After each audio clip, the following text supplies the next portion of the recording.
My name is Tweet Coleman, and I'm one of the hosts for the Florida Aviation Network.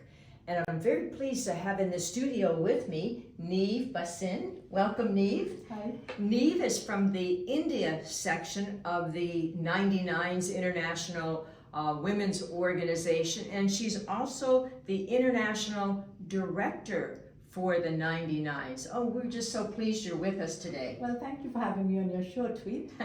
Great, and I understand your flying career started at a very young age when you were interested in flying. Could you tell us about that? Yeah, I was really young. I don't know how the flying bug bit me. I think I was all of 8 years or 9 years old when I just knew that I wanted to be a pilot, and that also an airline pilot.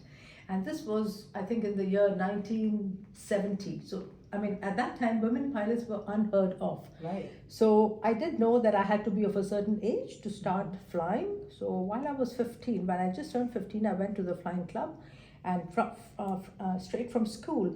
And they were so annoyed with me because they said, you please go home and study and finish your studies and come back. So I went to the next door gliding club, and over there the instructor was really compassionate. So he welcomed me and he said, well, you're even too young to start gliding, so why don't you take up aero modeling? What is that? Aero modeling, building balsa wood aeroplanes, small models. Okay. So I started with that. You did that then? Okay, I did that. Excellent. And then when I was just 1 month to turn 16, I went back to the gliding club. And no sooner had I turned 16, I got my first solo, and there I was flying in the skies. Wow, you so many years into flying. Yeah, so I think I've already completed 43, 44 years now. Wow, excellent. Yeah. Now I know that you were on this a Boeing 787. That's one of your favorite airplanes, right? Absolutely. You not only was a first officer, you were a captain, you were a check airman, you trained people how to fly. Tell us about that. Yeah, so my journey in Indian Airlines started off with the Fokker Friendship, thereafter Boeing 737, Airbus 300, 330, and then the 787. But I think I would really term the 787 to be my golden era in aviation, because I experienced, I brought the second Dreamliner from Charleston. I ferried it to India, and I became the first commercial airline pilot, woman pilot, to fly the 787 in the world. Oh. And I think it's a beautiful aircraft. The electronics, the air conditioning, the pressurization, I mean, everything about it is fantastic. New aeroplanes at that time, 2012. And then I did a lot of work in training, scheduling. I became an instructor. And then I started studying, and then I became the Chief of Flight Safety of Air India. And that's how I retired in 2021. Chief of Flight Safety in Air India. That's quite a title, quite an accomplishment. Yeah, it was an accomplishment as well as a big challenge for me, because when I was given the portfolio, it came unexpected to me, though I was in the flight safety department.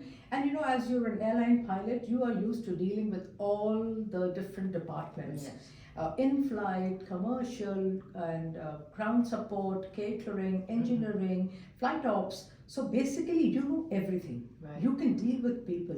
But there was a lot of, there were a lot of voices, and generally, people are not sure how an airline pilot who has never been in that position will function. Yes. But I think thanks to my training for years of flying and my courses that I did at the University of Southern California in flight safety, human factors, accident investigation, all that helped a lot. Excellent. Well, you're truly a trailblazer. Yes, thank you very much for sharing your story with us. Yeah. And so is that still your favorite airplane, the Boeing 7? It's still, I would say Bobby, the 737 will be my first love. Okay, 737. But yes, always be my first love, because I got my first jet command in that aircraft. Right. But I think the 787 is also very, very special, and that's why it's called the Dreamliner. Right. Well, thank you. You've been a wonderful guest and a wonderful inspiration for all of us to continue to fly, and it's never too young to start, right? Oh, absolutely. Never too young and never too old. Good. Thank you very much for being with us. Thank you. And that's it for today. I'm Tweet Coleman with the Florida Aviation Network.